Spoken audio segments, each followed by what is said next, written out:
Please join me in prayer. Reigning God, whom we have glimpsed in creation and in the life of one who shared our common lot, help us to acknowledge the Messiah, not in empty words, but in self-emptying service that risks life for the sake of love. May we come to be so attuned to your precepts that the song of our hearts becomes a contagious attraction, transforming the groups of which we are a part. Amen.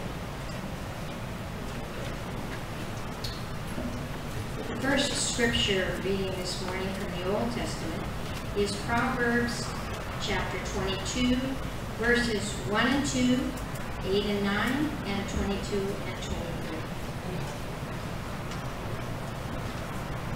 23. A good name is more desirable than great riches.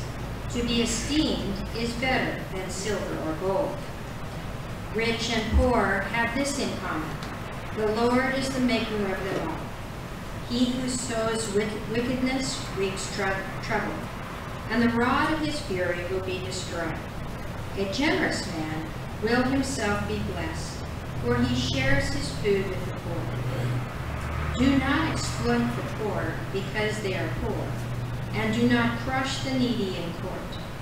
For the Lord will take up their case, and will plunder those who plunder them. This is the word of the Lord. Thanks be to God. The next reading is from the book of James, chapter 3, verses 1 through 12. Not many of you should presume to be teachers, my brothers, because you know that we who teach will be judged more strictly.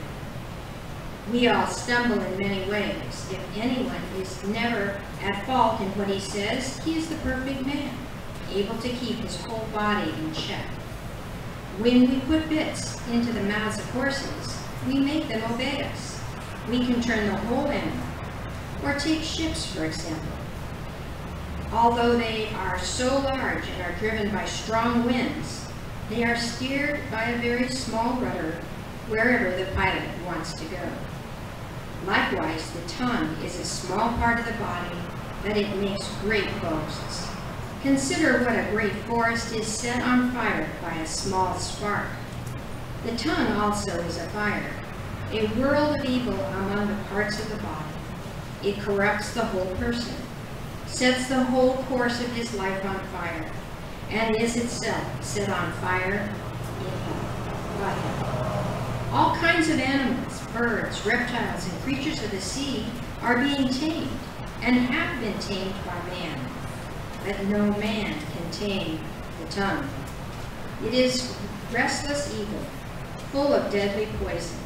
With the tongue we praise our Lord and Father, and with it we curse men who have been made in God's likeness.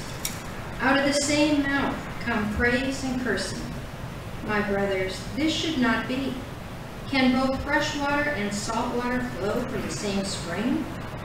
My brothers, can a fig tree bear olives, or a grapevine bear figs? Neither can a salt spring produce fresh water. This is the word of the Lord.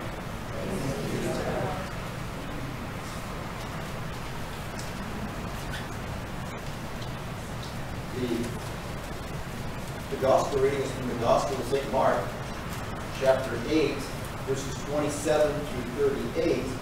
I invite you to follow along as I do the reading for you.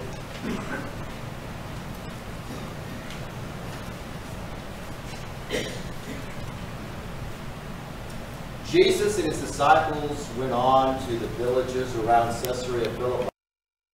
On the way, he asked his disciples, "Who do people say I am?"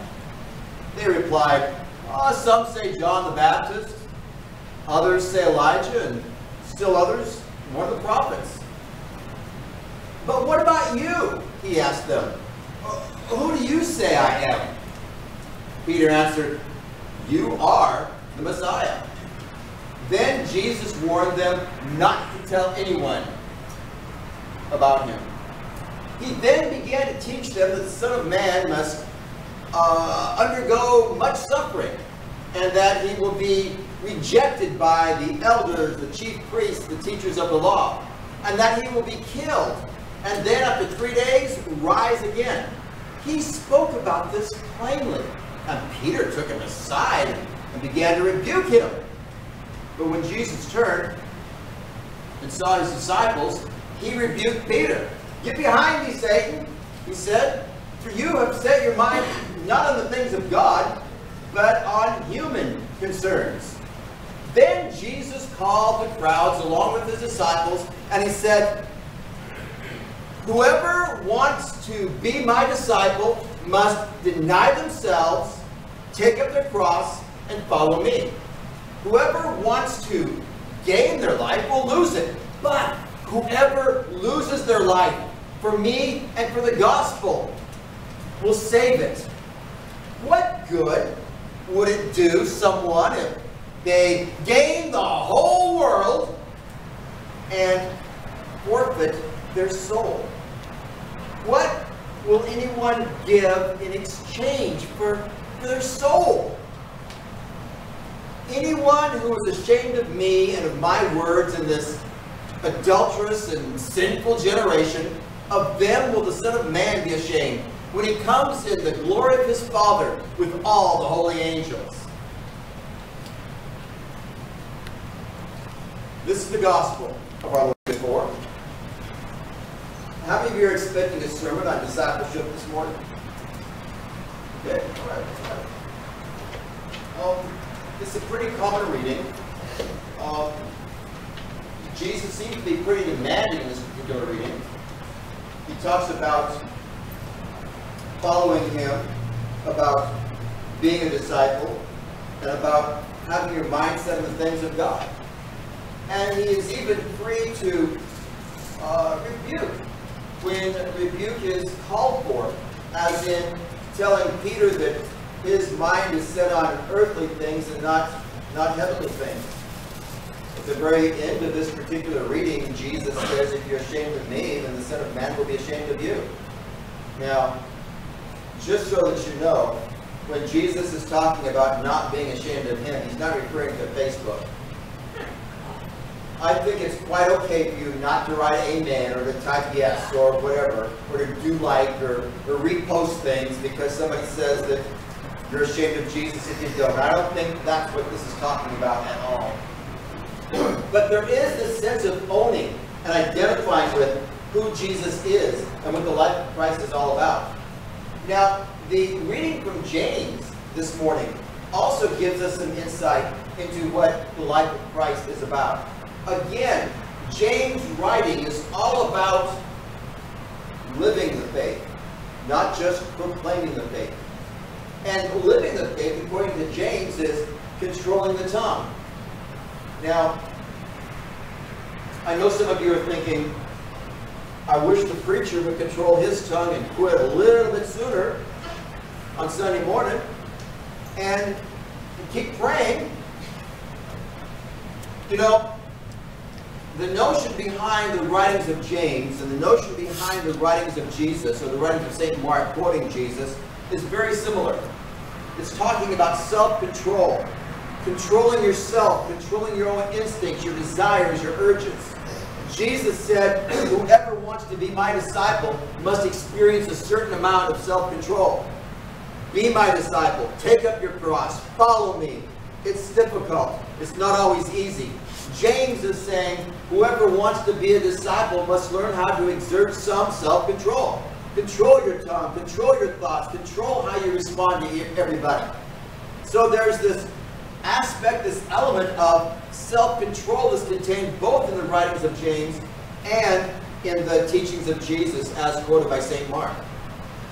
Now I find that fascinating that the reading from James was read to us yesterday in the Presbytery meeting, and one of the reasons why James was read was to exemplify the fact that the writings of James, as quoted by Martin Luther in the 16th century, 15th century, was to get the Word of God in the language of the people.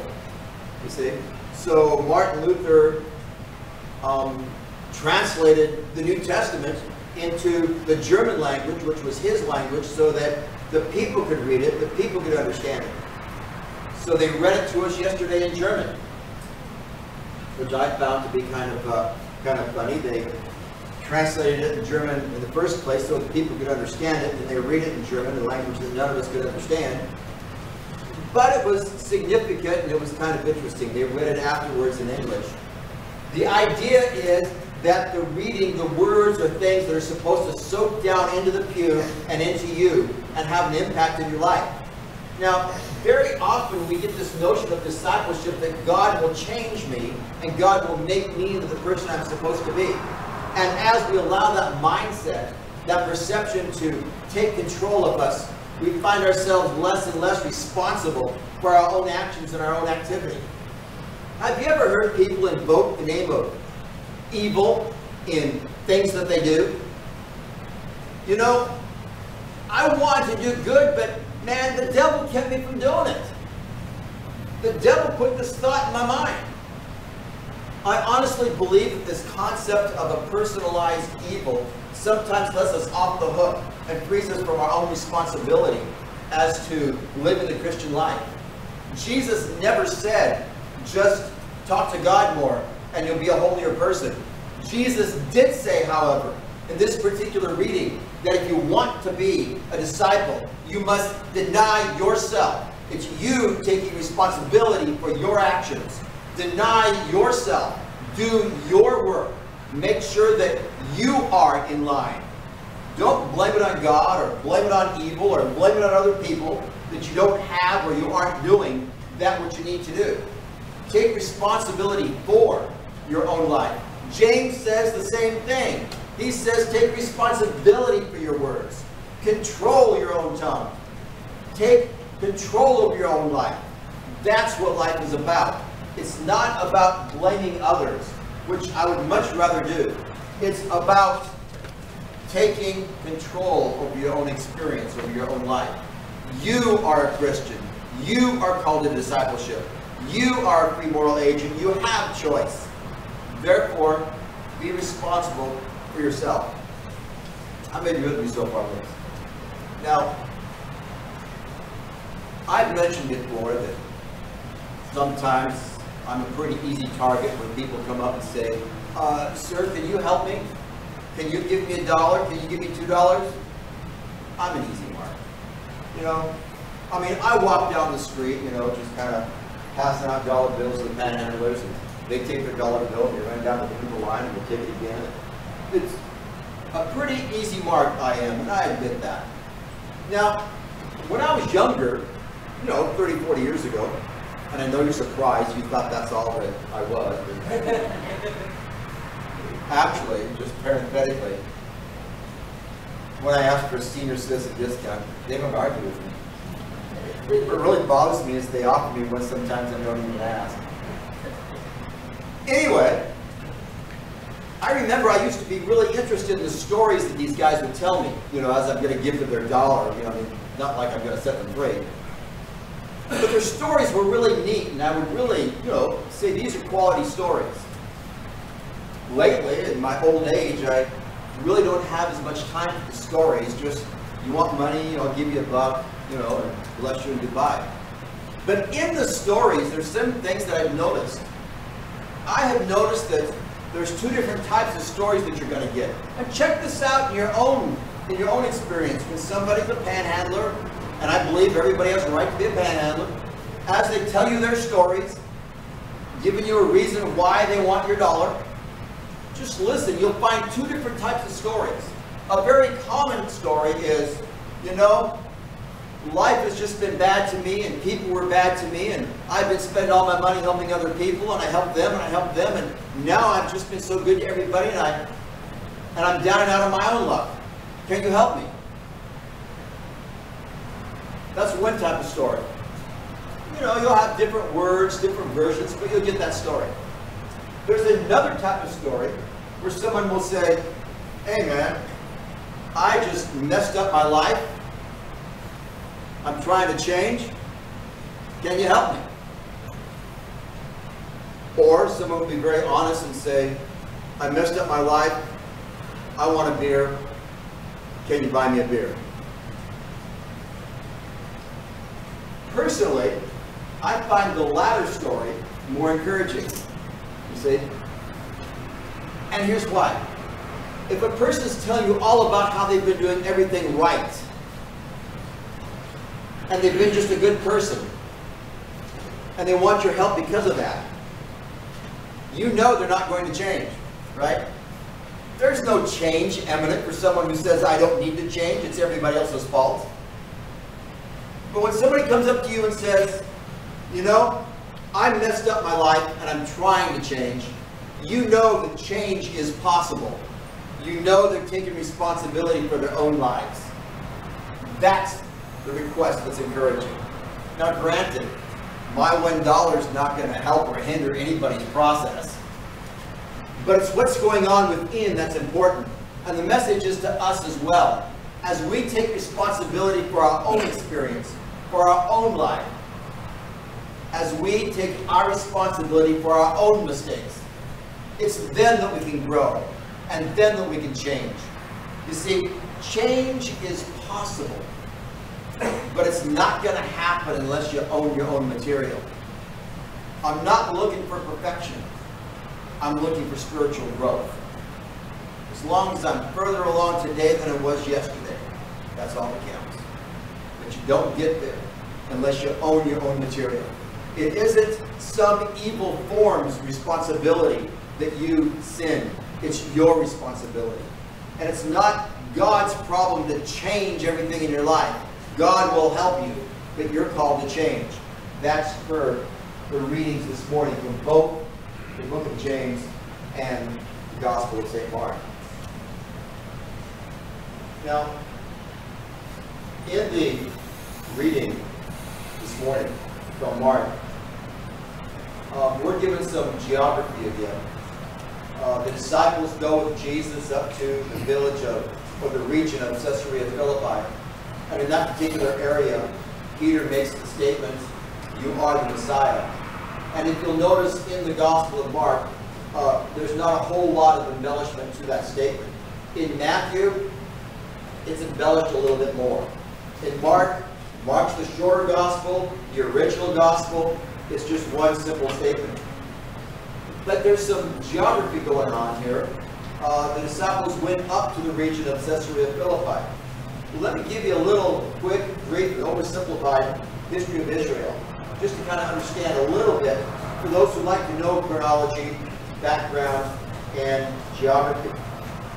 Brief history, oversimplified history of Israel. Abraham, around the year 2000 BC, and contrary to what some may think, I was not around at the time, Abraham settled in Canaan. And this is seen as being the beginning of the Jewish nation and the Jewish religion. Abraham's grandson, Jacob, had 12 sons and 1 daughter from about 4 different women. Jacob was an example of a life change. Jacob was a stinker in his early life. He took responsibility for his own material.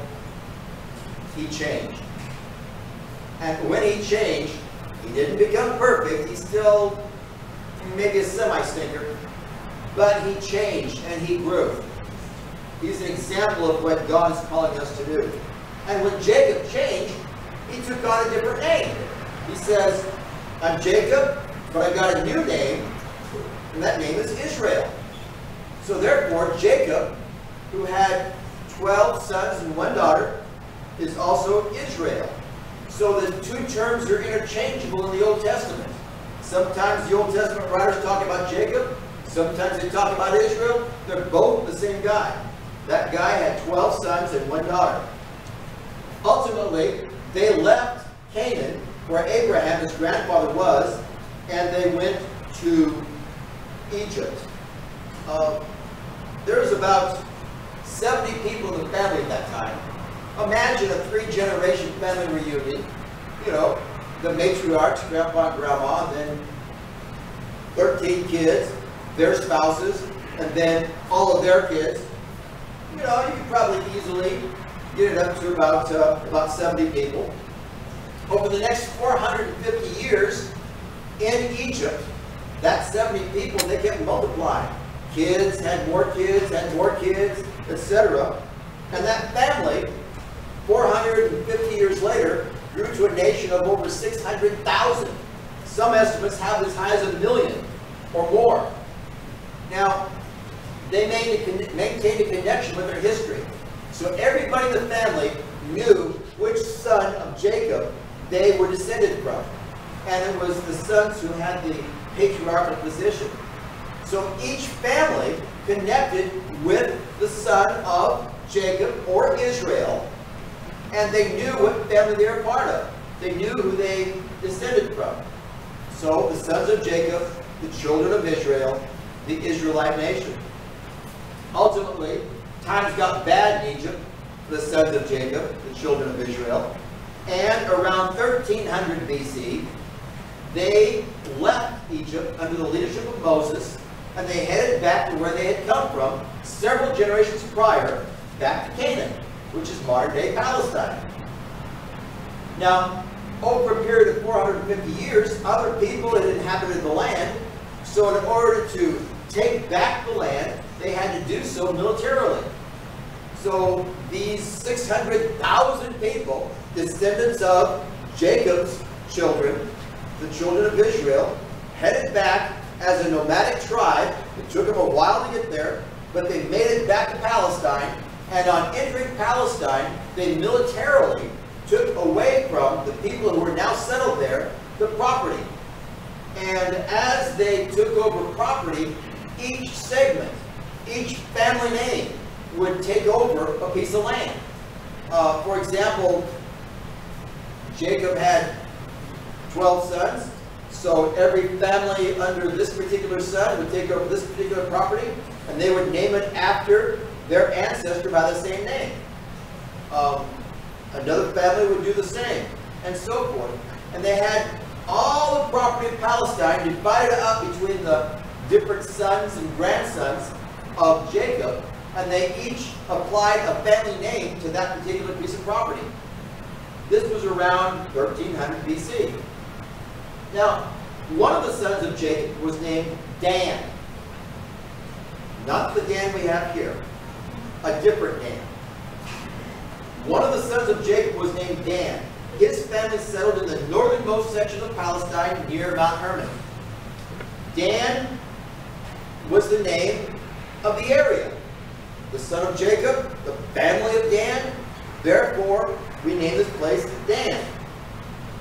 Dan was ultimately part of the northern kingdom. It was the northernmost part of the northern kingdom. And Caesarea Philippi, where Jesus and his disciples went to in this reading, was located right there in Dan, the northernmost part of Israel. Now, a little parenthetical thing here. If there's a place called Beersheba, which is the southernmost part of Israel. So it's all the way down to the south. In fact, it's very close to the end of Israel in the south. So you have Dan way to the north, and you have Beersheba way to the south. And you've probably heard the phrase, and if you haven't, you'll hear it now. I have searched all over for you. I searched all the way from Dan to Beersheba.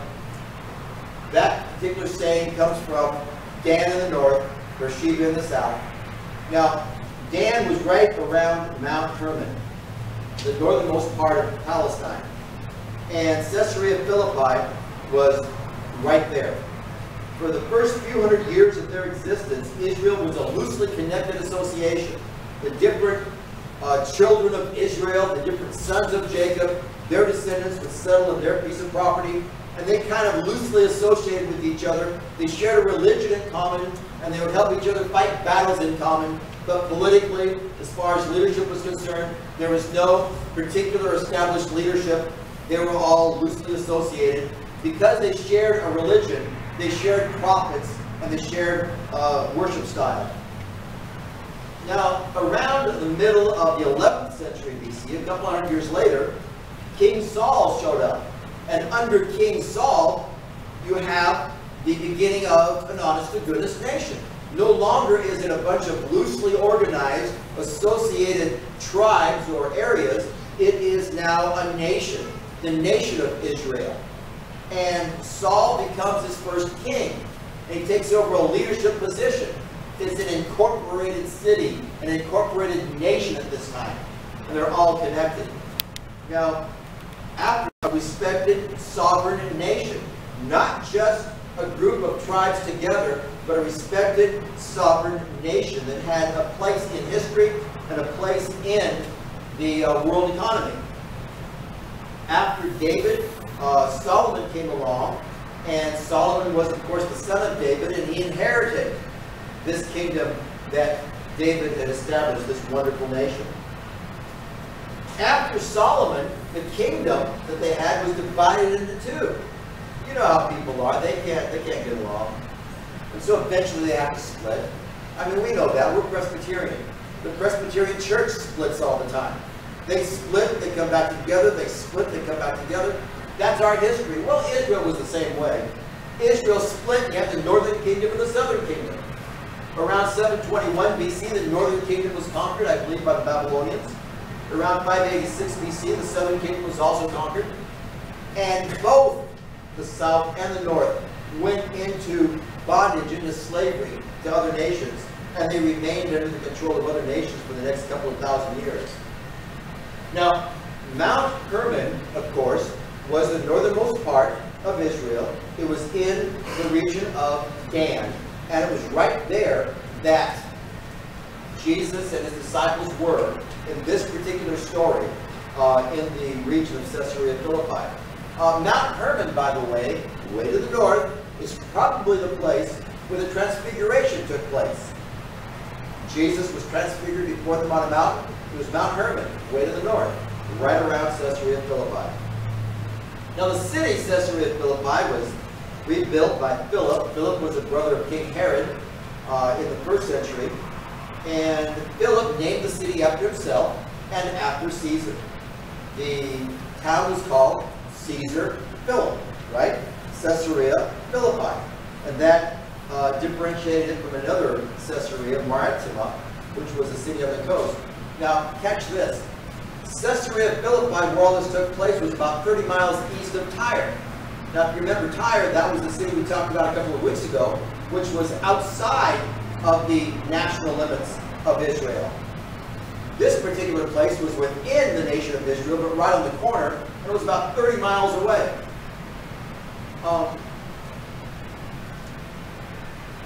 If you read the Psalms, you'll find these places really talked about poetically.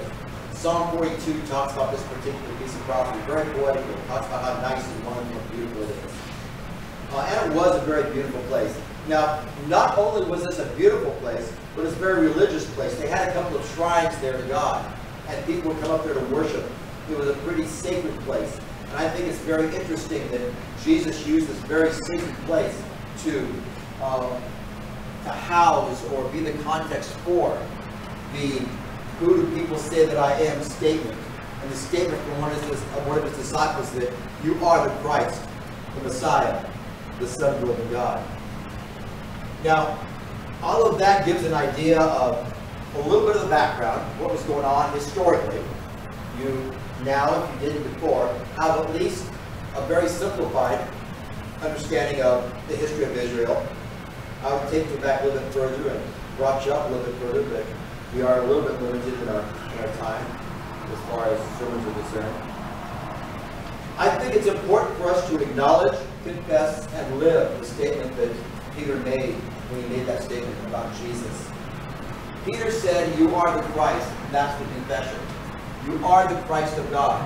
And then Jesus warned them not to tell anybody about it yet because it wasn't time for that statement to spread all over the place. Now, that statement, Jesus is the Christ of God, Jesus is the Messiah, it's that statement that is the basis of our Christianity.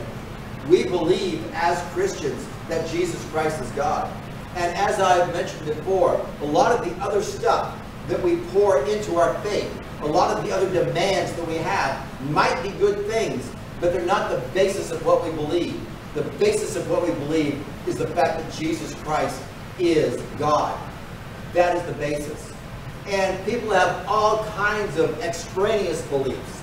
And they're all very good and very wonderful and so forth, but they aren't the basic belief that comes with being a Christian. If someone tells you you must believe in Jesus Christ in order to be able to call yourself a Christian, go for it. If someone tells you you must believe this, this, and this, you must consider this, this, and this a sin, you must vote a certain way, believe a certain way, dress a certain way. If somebody starts telling you all of that, then consider all of that extraneous. That has nothing to do with the Christian faith. It might be what you believe, and that's wonderful. It might be how you live, and that's wonderful. But the basic faith is Jesus Christ is God, and that's it. That's what we believe, and that's what we come together to practice in our worship experience. That means that you can have differing extraneous beliefs, but the main belief is Jesus Christ is God. We confess it. Now the problem with a lot of Christians is we quit with the confession. Okay? People can confess all day long. And as long as you got people that agree with you, it's a pretty easy thing to do. You can stand up in front of a crowd of people who are like-minded and say, we believe that Jesus is God. That's a pretty easy thing to do when you talk to a crowd of people that believe the same thing. But to actually acknowledge it, I think, is carrying it one step further. Not only do I believe that Jesus Christ is God, and that differentiates me from other religions as being a Christian, but I acknowledge that in my own life, in my own experience. You see, there is this whole notion of being self-focused, saying, how do I live out? How do I acknowledge that faith that I have? How does that relate to me? How does that change you? You know, are you different than you would be otherwise because of the fact that Jesus Christ is God and you believe it? Acknowledge that in your life. Not just confessing it, which, by the way, is important, but acknowledge it. Own it. I not only confess it to people who are like-minded, but I acknowledge it as my own experience. And that is exceedingly important. What good, and this is from the book of James, what good is it if you just confess something, but yet you don't acknowledge it and incorporate it into your own life? We want to acknowledge the fact that Jesus Christ is indeed God. How does that change you? How does that affect your life? Go inward. Focus on who you are and let it impact your experience. And then finally, once you've acknowledged that, live it. Live it daily. Seek to live it. Not just saying words, but living the life. Living the life consists of two things. Number one, you act like a Christian. And secondly, you own your own material when you don't. It's not a matter of being perfect. It's a matter of making an effort to move in that direction. And then when you don't make it, and inevitably you won't, you acknowledge the fact that you didn't, and you keep moving on. Peter confessed it. We are called to confess it. We are called to acknowledge it in our own experience. We are called to live it. Let's pray.